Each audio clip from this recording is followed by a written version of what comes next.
오늘 누가복음 2장 11절부터 20절 말씀을 읽었습니다. 선한 일을 이루시는 하나님이라는 제목으로 함께 우리가 은혜를 나누고자 합니다.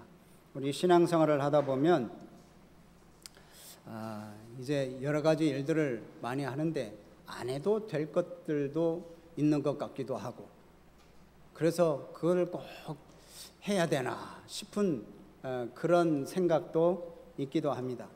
마땅히 해야 될 일임에도 불구하고 이제 할 염두가 나지를 않거나, 또한 다수가 많은 사람들이 무관심할 경우에 그런 생각을 좀 하게 되죠. 그럴 때는 이제 앞에 있는 기쁨을 바라봐야 됩니다. 현실을 볼 때는 주저하게 되죠. 지금 우리가 그만한 형편이 되나, 그만한 힘이 되나, 그만한 건강이 되나, 우리는 안 돼, 이렇게 생각하면 이제 현실에서 할 수 있는 건 아무것도 없습니다. 그러나 눈에 보이지 않는 그 소망을 바라보면서 나아가면 사람이 움직이게 되죠. 그러니까 현재 상황은 좋지 않아도 나중에 얻을 기쁨을 위해서 진행하면 좋은 열매가 있는 거거든요. 그게 바로 예수님이시죠. 히브리서 12장 2절 말씀을 보면 이런 말씀이 있어요. 믿음의 주요 온전케 하시는 이인 예수를 바라보자. 그 예수님을 왜 예수님을 바라보냐? 그 앞에 있는 기쁨을 위해서 자기가 지을 그 십자가를 참았다는 거예요. 부끄러움을 개의치 않았다는 거예요. 지금 당장은 십자가를 져야 돼. 내가 죽어야 돼요. 부끄러워야 돼요. 또 모욕을 당해야 돼요. 그렇지만 그 십자가를 지고 나서 그 앞에 있는 기쁨, 부활의 기쁨, 승천의 기쁨, 하나님께서 주시는 그 모든 나라를 통치하시는 그 기쁨, 통치하게 하시는 그 기쁨이 앞에 있는 거예요. 그래서 이 예수님은 앞에 있는 기쁨을 바라보고 그 부끄러움, 십자가를 참았다는 거예요. 여러분, 우리들 그렇습니다. 이제 시험을 보는 사람이나 사업을 하는 사람이나 그런 사람들은 앞에 일을 보고 준비를 하잖아요. 지금 너무 힘들어, 어려워, 이거 준비하는 게 너무 벅차, 안 해. 그러면 그 다음에 기쁨은 없어요. 오늘 여기 포로 생활에서 돌아온 이스라엘 백성들에 대해서 이야기가 나옵니다. 그래서 이제 이 이스라엘 백성들은 하나님의 말씀에 순종하지 않아서 이제 완전히 멸망당하고 바벨론에 포로로 갔다가 이제 70년 만에 다시 돌아오는 계기가 되는 거죠. 그 돌아오는 것도 하나님께서 은혜로 회복시켜 주시기 때문에 그들이 돌아오기 시작하는 거예요. 그 회복은 하나님께서 이미 멸망하기 전부터 하나님이 약속하셨던 거예요. 그래서 70년 후 이들이 돌아와서 이제 성전을 짓습니다. 성전을 짓다 보니까 방해꾼이 등장합니다. 그래도 이제 하나님의 도우심으로 성전을 완공했어요. 그래서 성전을 완공하다 보니까 이제는 외부의 세력이 그냥 쳐들어올 수 있는 환경밖에 안 돼요. 그래서 이제 이 환경을 만들기 위해서 성벽을 쌓으려고 합니다. 예루살렘 성벽. 지금으로서는 성벽 쌓는 게 무슨 큰 의미냐 그러는데, 그 당시에는 성벽을 쌓아둬야 적들이 함부로 들어오지 못하고 약탈당하지 않고, 또 주민들은 마음 편안하게 잠을 잘 수 있고, 또 농사를 져도 빼앗기지 않는 그러한 기쁨의 수확을 얻을 수 있는 거죠. 그래서 성벽을 쌓는 겁니다. 오늘 이 성벽 쌓는 일을 하는 거예요. 그런데 오늘 이 느헤미야가 보면 이제 하나님께서 이 느헤미야를 부르셔요. 그래서 느헤미야를 통해서 이제 귀환하는 사람들, 포로했던 사람들이 다 귀환해서 예루살렘 땅으로 이제 돌아갑니다. 그때 이제 지도자가 느헤미야입니다. 그 느헤미야는 그냥 그곳에 있었으면 왕궁의 관리로서 그냥 편하게 먹고 살 수 있는 사람이었어요. 근데 이제 예루살렘 성, 자기 조상들의 성이 회파됐다라고 하는 말을 듣고 이제 가서 건축해야 되겠다 하는 마음을 가지고 이제 하나님께 기도하다가 하나님께서 허락하시고 또 이 바사 왕의 아닥사스다 왕이라고 하는 사람이 이제 허락을 해서 예루살렘으로 갑니다. 이 예루살렘으로 가는 그 모든 과정은 하나님께서 다 이끌어 주셨어요. 그래서 이제 예루살렘으로 도착했습니다. 그 이후의 말씀이 오늘 말씀이에요. 예루살렘에 도착했는데 이 바사로부터 예루살렘까지는 약 3개월에 걸치는 여정을 가져야 됩니다. 그러니까 긴 여정이죠. 3개월 동안 지금처럼 뭐 기차 타고 비행기 타고 훌쩍 와버리면 금방 오겠지만 그때 당시에는 다 걷고 타고 뭐 그냥 그래야 돼요. 그러니까 그 얼마나 3개월 동안 이 많은 사람들을 이끌고 올라 이게 쉬운 일이겠습니까? 그래서 이제 예루살렘에 도착한 이후 오늘 말씀 보면 그 이후에 성벽을 재건하는 이야기가 오늘 본문 말씀 시작 부분입니다. 그래서 오늘 보면 이제 느헤미야가 예루살렘에 도착해서 3일을 지냅니다. 피곤하겠죠. 3개월 동안의 긴 여정을 달려왔으니 얼마나 피곤하겠어요. 근데 3일 동안 다 짐 정리하고 또 뭐 안정을 취하고 그런 다음에 좀 더 쉬었으면 좋겠는데 이제 곧바로 일을 시작합니다. 첫 번째 한 일이 예루살렘 성벽을 한번 돌아보는 거예요. 이거 어느 정도인가? 느헤미야 1장 말씀 보면 이 예루살렘에서 살던 사람이 그 바사의 느헤미야까지 와가지고 느헤미야에게 얘기를 하는 거 보면 성곽이 다 무너지고 성문은 다 불타고 그래서 뭐 그냥 뭐 완전히 회파됐다. 그러니까 그 말을 듣고 느헤미야가 얼마나 가슴을 치며 울며 수일 동안 금식했습니까? 그래서 이제 도착하자마자 느헤미야가 그 상황을 말로만 들었던 그 상황을 보려고 밤에 몰래 측근들만 데리고 이렇게 성곽을 돌러 나갑니다. 아무에게도 알지 않고 자기 측근들만 데리고 나가요. 왜 이렇게 알리지도 않고 비밀리에 이렇게 성벽을 살펴보러 나갔을까? 느헤미야는 이제 알고 있어요. 들어서 알고 있을 거예요. 무엇을 알고 있느냐? 성벽을 지려고 할 때 대적들이 방해를 했다는 사실. 에스라 4장 말씀 보면 나오죠. 그 전에 성벽을 지려고 했었는데 대적들이 성벽을 짓는데 방해를 했다는 것을 알고 있었어요. 그리고 나서 이제 또 느헤미야가 이 바사 제국의 유력한 자인데 그 사람이 와가지고 또 이렇게 활동을 하려고 하는 거 보면 이 대적들이 유심히 볼 거 아니에요. 그리고 또 정탐들을 붙여놨을 거 아니에요. 그래서 아무에게도 얘기를 하지 않고 공론화 시키지 않고 그냥 이 느헤미야와 몇몇 측근들과 같이 이렇게 성벽을 돌아보려 밤에 나갑니다. 그래서 이제 비밀리에 붙여서 밤에 자기 측근들만 이렇게 데리고 가서 쭉 살펴보니까 이 성벽의 상황은 말이 아닌 거예요. 상황은 너무 참담합니다. 성벽은 다 무너지고 성은 다 무너지고 뭐 성문은 다 불타버리고 심지어 이 느헤미야가 타고 간 짐승 뭐 노센지 뭐 아무튼 여기 짐승이라고만 나와 있는데 아무튼 그 짐승을 타고 갈 그 길도 없어서 내려서 이렇게 그 성을 돌아야 되는 그런 상황이 된 거예요. 그러니까 얼마나 참담하겠어요. 이 파괴 현장을 보면서 이 느헤미야는 침체되기보다는 오히려 예루살렘 성을 재건해야 되겠다 라고 하는 이 투지가 아마 불타올랐을 겁니다.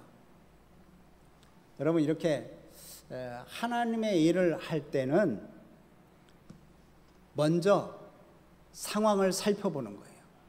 지금 현재 상황이 어떤가? 이 느헤미야가 성벽을 세울러 오긴 왔는데 그냥 막 밀어붙이고 다 모여라 해놓고 뭐 이렇게 하는 게 아니라 우선 자기가 한번 돌아보는 거죠. 성급하게 움직이지 않습니다. 그리고 먼저 현실을 파악하는 거예요. 열정이 앞서다 보면 정확하게 파악도 못하고 또 일을 하다가도 실수를 많이 하는 경우가 있어요. 그러니까 이 느헤미야는 열정이 있는 사람이죠. 열정이 없다면 뭐하러 이 바사 제국에서 그 수만리 1500km나 되는 그 거리를 달려와 가지고 예루살렘 성을 건축하려고 하겠어요. 이 열정이 있는 거예요. 열정, 뜨거운 열정이 있는데 열정만 있다고 다 되는 게 아니고 침착하게 이걸 파악을 하는 거예요. 차분한 분석력이 필요합니다. 그러니까 만약에 이렇게 차분한 분석력이 없고 막 열정만으로 한다면 질서도 파괴되고 나는 열심히 하는데 다른 사람들은 상처만 받고 그래서 다른 사람들이 막 상처받는 것도 몰라요. 그래서 자기 열심으로만 하는 그런 문제가 발생합니다. 여러분, 이 느헤미야처럼 열심은 갖고 있지만 정말 신중하게 또 침착하게 모든 일들을 잘 파악해서 해야 되는 거예요. 교회나 사회나 우리에게 맡겨진 일들을 할 때 가장 먼저 해야 될 일은 파악을 하는 거예요. 여러분, 그렇잖아요. 뭐 사업을 한다해도 내가 무슨 가게를 하나 내야 되겠다. 그러면 어디에 낼 건가? 그 거리에는 사람들이 유동인구가 얼마나 되나? 또 이와 비슷한 가게들은 얼마나 되나? 여러분 다 조사하잖아요. 다 조사하고 그래서 여기는 될 수 있겠다. 사람들이 이런 걸 좋아하나? 또 이런 걸 많이 찾나? 그런 거 다 조사하고 하는 것처럼 이 지금 느헤미야는 성을 쌓기 전에 성이 지금 현재 상황이 어떤지를 먼저 파악하는 게 중요해요. 우리들도 하나님의 일을 할 때 먼저 상황을 파악하는 거예요. 우리가 받은 임무가 중요하면 중요할수록 차분하고 침착하게 잘 살펴서 우리가 기도하면서 주의 일을 이루는 거예요. 하나님의 일꾼으로 뭐 뜨거운 열정만 가지고 막 밀어붙이고 그래서 다른 사람이 막 힘들고 지치고 그런 거 뭐 신경도 안 쓰고 막 밀어붙이면 결국은 좀 어려워요.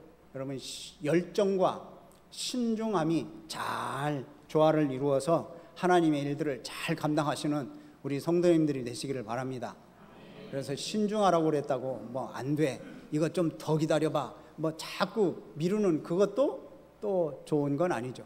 그래서 참 우리가 잘 분석을 잘해야 됩니다. 우선 느헤미야가 바라본 이 이스라엘 상황은 너무도 곤란한 상황, 그리고 너무도 수치스러운 상황. 성이 파괴됐다. 그런 것은 이제 이 존재감이 없는 거예요. 성이 파괴됐다. 왜? 그냥 성이 무너졌으니까 뭐 옆에 동네, 옆에 나라 사람들이 언제든지 쳐들어와 가지고 그냥 뺏어가고 사람들 죽이고 약탈하고 뭐 그러니까 이게 뭐 존재감이 없는 거 아니에요. 그러니까 이게 우리가 당한 곤경은 너희도 보고 있는 바라. 이게 성벽이 무너졌으니까 뭐 이제 뭐 방어할 뭐가 없잖아요. 그리고 이런 외부의 적들로 인해서 고통당하는 게 속수무책인 거예요. 그게 수치인 거예요, 수치. 그래서 이제 포로 귀환 자들이 이것을 바라볼 때 참 현실이 막막한 거죠. 1차 포로 귀환 자들이 귀환을 했을 때 이제 성전이 건축되기 시작했고 성전은 건축되었는데 성벽은 세워지지 않았어요. 그래서 느헤미야가 이제 그 일을 위해서 자, 성벽을 건축하자 이제 설득합니다. 그 사람들을 불러서 다시는 이런 수치를 당하지 않도록 하자. 여러분, 이 수치가 뭡니까? 수치. 이 성벽이 무너지면 뭐가 수치스럽습니까? 다 빼앗기니까 경제적인 어려움이 있습니다. 그 경제적인 어려움, 그 수치죠. 그 수치 당함을 면하자. 또 하나의 수치가 있습니다. 이 이방 사람들과 같이 섞여 살면 이 우상을 섬기며 악을 행하는 이방 사람들과 교제하면서 이 신앙의 정체성을 잃어버립니다. 그래서 영적으로 타락해져 가는 거예요. 피폐해져 가는 거예요. 구약시대의 얘기를 하니까 너무 어려운가요? 자, 고개를 드시고 눈을 뜨시고.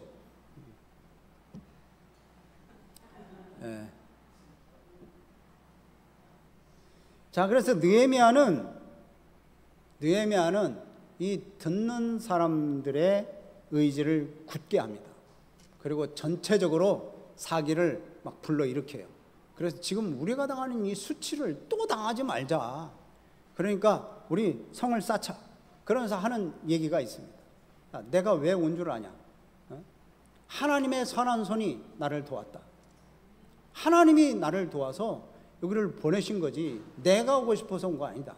그리고 내가 하나님의 선한 손이 도와서 내가 온 것이고, 또한 이제 아닥사스다 왕이 내가 예루살렘에 와서 성곽을 짓는 것을 허락한 상태다. 그러면서 이제 백성들한테 쫙 얘기를 합니다. 그러니까 백성들이 힘을 냅니다. 18절 하반절 말씀을 보면 그렇게 되어 있죠. 18절 끝부분은 모두 힘을 내어 이 선한 일을 하려 하매. 참 이렇게 이런 상황을 보면서 우리 성도들은 영적인 안목을 가지고 이 세상과 우리 교회와 우리를 바라볼 수 있어야 돼요.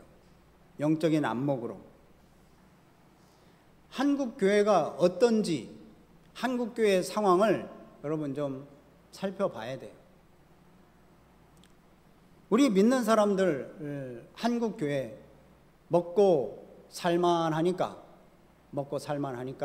그냥 신앙의 나태함, 게으름, 말씀을 말씀으로 듣지 않는, 우리 찬양자는 말씀에 목숨을 걸고 다가가는 그런 삶이 없어요. 여러분, 우리 한국 교회가 언제 부흥했습니까?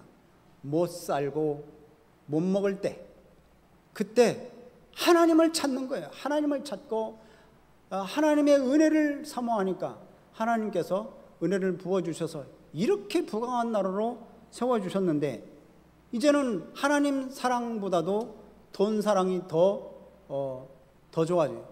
돈을 더 사랑해요. 그래서 돈이 우상이 되어버려요.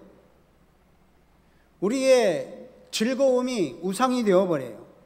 그래서 예배가 형식적이 되고, 그리고 예수님 안 믿어도, 믿지 않아도 교회에 다니면서 취미 생활을 합니다. 그냥 또 뭐 친교 일을 해요. 참 이런 영적인 상태를 우리가 파악하면 할 일들이 생기는 거예요. 할 일들이 보이기 시작해요. 그 할 일들이 뭐냐? 자, 첫 번째로는 신앙의 성벽을 쌓아야 되는 거예요. 이 느헤미야처럼, 이 느헤미야는 진짜 성벽을 쌓았지만 우리의 신앙의 성벽을 쌓아야 돼요. 무엇으로 쌓아요? 말씀으로, 기도로, 예배로, 전도로 신앙의 성벽을 쌓아야 돼요. 그렇지 않으면, 여러분, 우리의 신앙을 제대로 세우지 않으면 우리의 신앙이 언제든지 무너질 가능성이 많다는 거예요. 그래서 우리는 우리의 신앙을 먼저 쌓아야 돼. 신앙의 성벽을 먼저 쌓고, 그 다음에 하나님의 심판이 임할 때 그 피해가고자 하는 사람들을 도와줘야 돼요. 그 사람들에게 전도하는 거죠. 전도. 그래서 우리는 이 소금과 빛의 사명을 잘 감당해야 됩니다. 그래서 긍휼의 마음으로 기도하고, 또 복음을 담대하게 증언하는 그러한 증인의 삶을 살아가시는 우리 성도님들이 되시기를 주의 이름으로 축복합니다. 어제 토요전도대에 모여서 처음으로 전도했습니다. 근데 우리 집사님이, 남자 집사님이 저하고 같이 전도를 했는데, 전 도전 많이 받았습니다. 처음으로 이렇게 같이 전도했는데, 그 집사님 막 저보다도 더 막 그냥 목소리 굵은 목소리로 사람이 한번 죽는 것은 정한 이치요 그 이후에는 심판이 있으리라 말씀하셨습니다. 예수님 믿고 우리를 위하여 십자가에 죽으신 예수님을 믿고 구원받으세요. 천국 가세요. 그러면서 이제 회개하시고 예수님 믿으세요. 영접하는 자 곧 그 이름을 믿는 자들에게는 하나님의 자녀가 되는 권세를 주셨습니다. 이거 참 막 성경을 줄줄 외우면서 아주 잘하시더라고요. 그래서 제가 많이 도전을 받았습니다. 참 그 집사님 이거 전도 잘하시네요. 그랬더니 목사님이 옆에 계시니까 제가 힘이 나서 그렇습니다. 막 그러시더라고요. 여러분 참 이렇게 증인의 삶을 살아가는 게 중요해요. 내 성벽을 쌓지 않으면 내가 말씀으로 이제 내가 성벽을 쌓지 않으면 이거 말 한마디 못해. 말 한마디.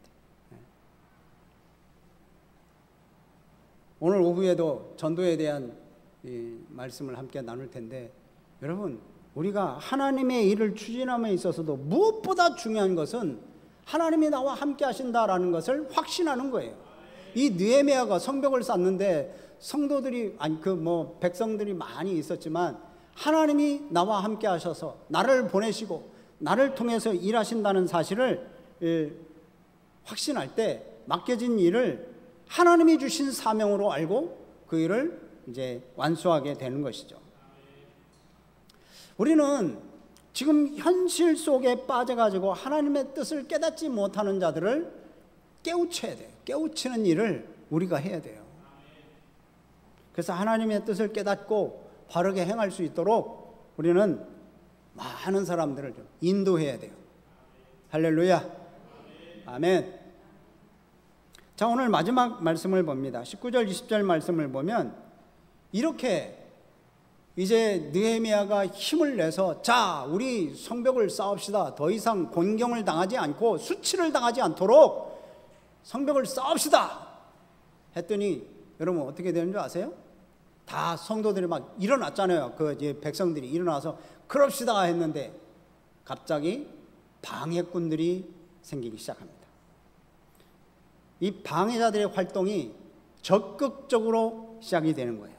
그래서 여기 보면 산발랏, 도비야, 또 게셈이라고 하는 그런 사람들이 막 일어납니다. 일어나가지고 이걸 반대를 하는 거예요. 그 성벽이 이 예루살렘 성벽이 재건될 경우에 이 산발랏과 도비야가 이 사마리아의 지배하는 사마리아 지역을 지배하는 산발랏, 동쪽을 지배하는 도비야 이런 사람들이 자기의 이 세력이 약해지거든요.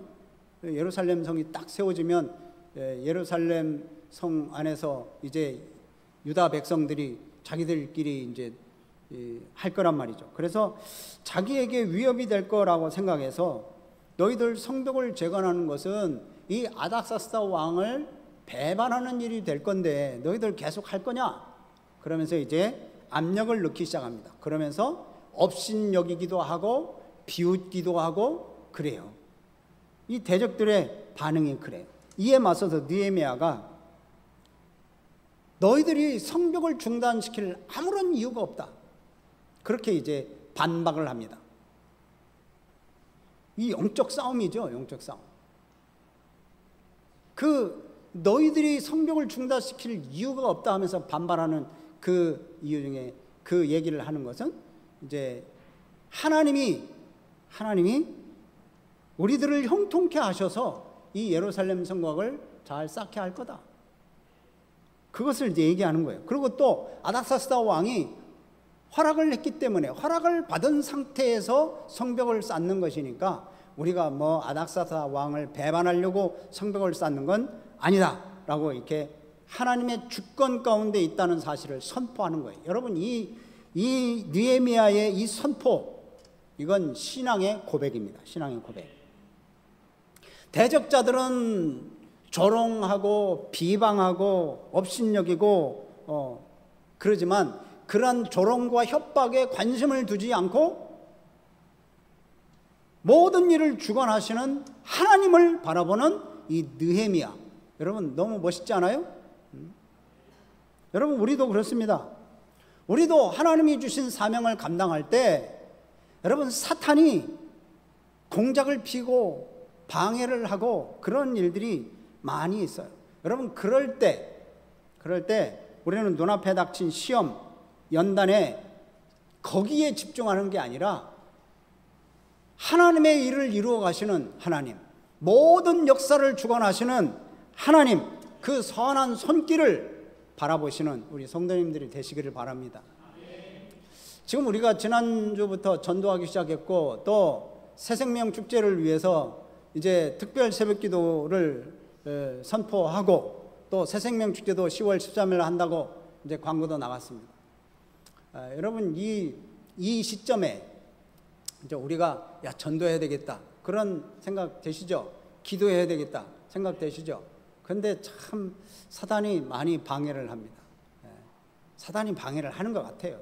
이 영적 싸움이 영적 싸움. 제일 기도 많이 하시는 분들이 자꾸만 쓰러져 갑니다. 기부수를 하시고, 또 뭐 병원에 입원해서 수술을 하시고, 오늘 또 뭐 그래서 그분이 안 계셔서 그러면 다른 권사님한테 좀 오늘 헌금위원 부탁드리겠습니다. 그랬더니 또 어제 저녁에 또 삐끗하셔서 또 어떻게 되셨대. 여러분, 이거요 좀 그냥 우습게 넘어가시면 안 됩니다. 사단은 늘 이렇게 여러 사람을 통해서 다양한 상황을 만들어 가지고 하나님의 일을 방해를 해요. 참 이게 아닌 것, 긴 것도 같고 아닌 것도 같고 애매하죠. 그런 상황을 잘 보면 이건 사단이 하는 그런 걸로 보고 우리는 영적 싸움을 싸워야 돼요. 예수님도 사역을 시작하면서 그러잖아요. 사단이 시험을 해요. 40일 동안 금식 기도할 때, 야, 돌을 떡으로 만들어 봐. 너 저 성전 꼭대기에 한번 뛰어내려 봐. 아니면 너 나한테 절해봐. 그럼 내가 이 온 세상의 모든 걸 다 줄게. 예수님도 유혹을 하잖아요. 이 사단이 와서 유혹을 해요. 시험을 걸어요. 예수님도 십자가를 지실 때 얼마나 고통스러워요. 이게 뻔히 아는 그 고통. 막 베드로가 칼을 빼가지고 막 싸우려고 할 때 예수님이 집어넣으라고 하잖아요. 내가 싸우려면 12영이나 되는 많은 군대를 거느려서 천군천사를 통해서 순간에 다 쓸어버릴 수 있다. 그러나 하나님의 뜻이 그건 아니다. 내가 십자가를 지는 거다. 그래서 우리 예수님은 그 모든 일들을 이겨내잖아요. 여러분, 하나님의 선한 일에는 사탄의 방해가 늘 따른다는 사실을 여러분 기억하시기를 바랍니다. 사탄은 교묘한 방법으로 우리들을 흔들어요. 건강 문제로, 또한 이제 자녀 문제로, 어떤 사업 문제로, 직장 문제로, 인간의 관계 문제로 막 흔들어요. 신앙적인 문제를 흔드는 거예요. 여러분, 이런 때 흔들리지 말고 꾸준하게 우리 이 일을 이루어 가시고 우리를 주관하시는 우리 하나님을 바라보시기를 바랍니다. 그래서 이 느헤미야가 거짓 주장에 흔들리지 않고 담대함으로 나아가서 성벽을 완성하는 것처럼 우리들도 믿음의 성벽을 쌓아서 여러분 믿음 위에 굳건하게 서시고, 내가 굳건하게 선 후에 다른 사람들이 흔들리지 않도록 여러분 그렇게 도와주어야 합니다. 어려운 상황이 닥치고 또한 대적들이 막 우리를 힘들게 할 때 그게 훨씬 눈에 크게 보여요. 그러나 성도는 하나님의 선한 손길을 더 크게 바라볼 수 있는 영적인 눈이 있어야 됩니다. 그래서 오늘도 선한 일을 이루시는 하나님을 바라보시면서 믿음으로 승리하시는 우리 성도님들이 되시기를 주의 이름으로 축복합니다. 우리 이 땅의 황무함을